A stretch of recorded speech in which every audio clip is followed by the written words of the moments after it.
అసలు శివతత్వానికి ఉన్న గొప్పతనం ఏమిటో తెలుసా? భక్తుణ్ణి నెత్తి మీద పైన పెడతాడు, తాను కింద కూర్చుంటాడు. ఆ మహానుభావుడు తిన్నడు. ఆయన భక్తిని తక్కువ చేసి మాట్లాడడానికి వీల్లేదు. అంత గొప్ప భక్తి తత్పరుడు.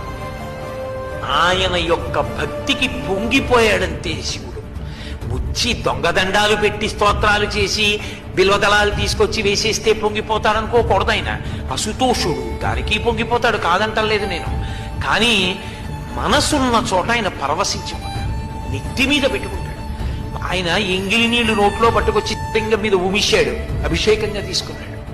అంటే మనం చేయకూడదు, తిన్నడికి తెలియదు కాబట్టి చేశాడు, దాన్ని భక్తితో స్వీకరించాడు. కాలి చెప్పుతో శివలింగాన్ని తుడిచాడు, కూర్చగా అంగీకరించాడు.